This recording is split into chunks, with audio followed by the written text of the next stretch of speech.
ये बताइए कि आप शिक्षक कैसे बने? मतलब ये बात हम जानना चाहते हैं क्योंकि आप इतने अच्छे वक्ता है, अच्छे शिक्षक है। तो ये क्या बचपन में पढ़ाई में बहुत तेज थे इसलिए शिक्षक बन गए? हमको पढ़ाना पसंद नहीं है और हम अगर मेरी संस्था नहीं चल रही होती, बच्चे हमसे पढ़ने नहीं आते, तब ये बात बोलते तो लोग कहते कि नहीं चल रहा है इसलिए बोल रहे हैं। हम शिक्षा का दुनिया का सबसे बड़ा एजुकेशन चैनल चलाते हैं और हर जगह मतलब कहीं बच्चों की कमी नहीं, फिर भी हम बोलते हैं कि हमें पढ़ाना जरा भी पसंद नहीं है। हम पढ़ाते किस लिए हैं? ताकि गरीब बच्चों को आवाज मिल सके। आज भी गरीब बच्चे पढ़ सकते हैं यहाँ पे। आज भी हमारे यहाँ कोई 4,000 रुपया देता है, 4,500 में तो एसडीएम बन जाता है। इससे सस्ता 4,500 में बढ़िया मोबाइल ना मिले वो एसडीएम डीएसपी पीसीएस निकाल के चला जाता है। 8-10 हजार रुपया तो आईएएस वाईपीएस निकाल सकता है। तो हम बस उनके लिए होते हैं। मेरी पढ़ाने का 4 उद्देश्य रहता है कि हर गरीब तक हमारी पढ़ाई पहुंच सके। आज भी चाय वाला, रिक्शा वाला, ये सब के बच्चे हमारे यहाँ पढ़ने आते हैं। दूसरा होता है कि बच्चों को इस इतनी आसान भाषा में पढ़ाएं कि जिनकी स्कूलिंग अच्छी नहीं हो पाई गरीबी की वजह से या फिर गांव में अच्छे स्कूल ना होने की वजह से, उन्हें भी बेहतर ढंग से समझ में आए। पढ़ाई टू द पॉइंट एग्जाम में होना चाहिए कि केवल ऐसा ना हो कि केवल मजा है। जो पढ़ाए वो क्वेश्चन आना चाहिए, तो क्वेश्चन भी आना चाहिए। इतना क्वेश्चन आ गया था कि हमारे ऊपर केस हो गया कि इनका पढ़ाया हुआ इतना क्वेश्चन क्यों है, और ये केस सुप्रीम कोर्ट तक चला गया। तीसरा जो चीज ये चीजें हो गई। चौथी चीजें होती है यहाँ पर कि मतलब जो भी ओवरऑल एक कश्मीर से कन्याकुमारी तक का एक इकोसिस्टम रहता है चीजों को, ताकि बच्चे सबको पढ़ाई लिखाई कर सके और मतलब एक सामाजिक उत्थान हो सके। समाज अगर नहीं बढ़ेगा तो फिर शिक्षा के माध्यम से तो बड़ा दिक्कत हो जाएगा। ये एक रीजन है पढ़ाने का। टीचर कैसे बन गए? हमें जाना था फौज में, हम एग्जाम दिए, सिलेक्शन का प्रोसीजर रहता है। अति उत्साह में बढ़ गए कि भैया अब तो हो गया सिलेक्शन, अब कौन रोकेगा हमको यहाँ पे। तो मेडिकल में हाथ टेढ़ा होने की वजह से छट गए।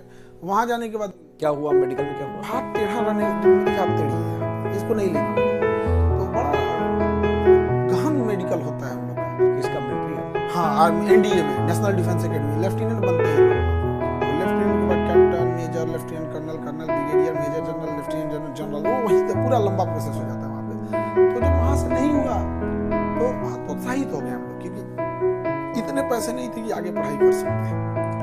तब क्या करेंगे? तो वेल्डिंग सीख लिए हम लोग और लोहे वगैरह का काम कि कहीं कुछ कर लेंगे। फिर जेसीबी, और हम लोग 2-4 दोस्त थे, लोग प्लान बनाए थे कि 2-3 काम किए रहेंगे तो कोई काम मंदा नहीं चलेगा। आराम से 10-15 हजार रुपये हम लोग महीना कमाते रहेंगे, घर में दाल रोटी चलते रहेगा। तो इसी बीच में हम लोग अपना काम कर रहे थे। मेरा एक मित्र था हेमंत, वो एक जगह पढ़ाता था। तो वहाँ जीएस के एक टीचर थे, उनका कहीं नौकरी लग गई या क्या हो गया, वो क्लास छोड़ के चले गए। आई थिंक नौकरी लग गई थी। तो ये वहाँ इंग्लिश पढ़ाता था। तो हमसे बोला कि देखो ना यार, कोचिंग में सारे जीएस के टीचर थे, लोग चले गए, सारे बच्चे हंगामा कर रहे हैं और 1 महीना से कोचिंग वाला डेली 2 नया टीचर ले आता है, बच्चे रिजेक्ट कर देते हैं, जाके पढ़ा दो। तो उससे पहले हम होम ट्यूशन पढ़ाते थे। तो हम कहे ठीक है, होम ट्यूशन में तो थोड़ा सा बहुत कम ही पैसा मिलता, 600 रुपये मिलता है। तो जाके वहाँ पढ़ाने लगे। तो मेरा दाढ़ी कुछ था ही नहीं लड़के और हंगामा कर दिए। फिर हम कहे कि एक क्लास मेरा ओवर हो जाए, उसके बाद कोई डाउट हो तो बोलना। तो एक क्लास किए तो उन्हें अच्छा लगा। कितनी उम्र थी जब आप पढ़ाने गए थे पहले? बहुत कम, हमको लगता है 18 के आसपास होगा। तो 17-18 में तो बढ़िया से दाढ़ी मूछ नहीं रहता है और लग जाता है इंसान के यहाँ पे। तो उसके बाद से पढ़ाना चालू किया। फिर उनको धीरे धीरे समझ में आने लगा।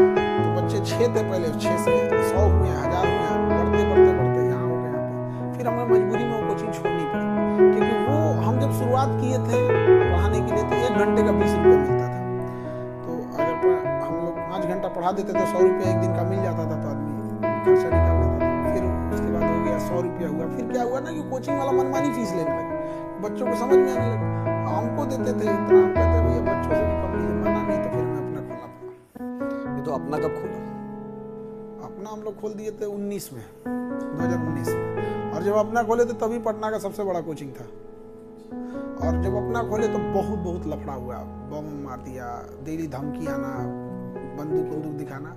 ये बिहार में कॉमन चीज है, ये सब चीजें क्यों? इसका कोई जवाब आज तक नहीं मिला है कि हम दबाएंगे, हमारे पास बंदूक है तो हम जो बोल रहे हैं तुम करो, या तो हमारी बात मानो तो तुम भी बंदूक खरीद लो। तो जब एक टाइम समझ में आ गया कि नहीं, ये लाते जूता का भाषा समझेंगे, तो हम लोग भी लाते जूता दे देते हैं। अब वही सब प्यार से कुछ नहीं है, इतने ये है, मानिए तो मानिए, नहीं तो आप भी तो हमको तो सुना कि भाई सुशासन आ गया बिहार में, जंगल राज चला गया, तब भी आप कह रहे कि आपको बंदूक से धमकी दिया गया। हाँ, तो ये तो चीजें कॉमन है यहाँ पे। बिहार में बड़े क्रिमिनल नहीं मिलेंगे आपको। यहाँ मनबढ़ मिलेंगे। यहाँ पे जो क्रिमिनल हैं इन्हें शांत करने का सबसे अच्छा उपाय है कि जितनी महिला पुलिस हैं इनको भेजिए। 10 महिला पुलिस हर मोहल्ले में एक आध नॉर्मल गुंडा घूमता है, उसको कॉलर पकड़ के घसीट के पैदल लेके जाएं 10 किलोमीटर 5 किलोमीटर, सारा हेकड़ी निकाल दे, तमाचा मारते, दम नहीं रहेगा, खाली हाँ धुआं कर देंगे, ये कर देंगे, वो कर देंगे, दुनिया भर का 1200 रुपये का कट्टा खरीद लेगा मुंगेर का, लगेगा क्या 47 तो जो आपने कहा कि 1 घंटे का 20 रुपया आपको मिलता था और अब तो आप अरबपति बन गए, करोड़पति बन गए।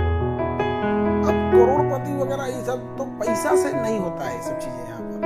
अब देखिएगा रतन टाटा और अंबानी में ज्यादा पैसा अंबानी के पास, लेकिन वो टाटा अलग चीज है। तो हम लोग का मॉडल है कि एजुकेशन का अंबानी ना बने, एजुकेशन का टाटा बने, ताकि बच्चों के काम आ सके। आज भी हम लोग की फीस की इंडिविजुअल फीस अगर देखेंगे 200-250 रुपये है। अगर कोई सपोज किसी को हिस्ट्री पढ़ना है, 6-7 महीना लगता है पढ़ने में, 200-250 रुपया देगा पढ़ लेगा, तो आज भी पढ़ सकता है। अगर हम उसको 200 की जगह 2000 भी लेंगे ना तो देगा, थोड़ा सा कहेगा कि सर इतना महंगा क्यों, लेकिन देगा यहाँ पे।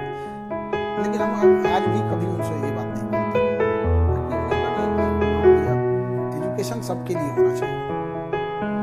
एजुकेशन की चूंकि आप बात कर रहे हैं खान सर कि कहीं ना कहीं आपको नहीं लगता भी सर में जहाँ रहा पटना में इतनी भीड़ है इस पूरे इलाके में जहाँ आपका भी कोचिंग है, तो ये कोचिंग सेंटर पे हो रही है, पटना ही नहीं है, देश के हर राज्य में हर शहर में है, तो ये भीड़ होने का मतलब तो हमारी एजुकेशन व्यवस्था कहीं ना कहीं फेल हो गई।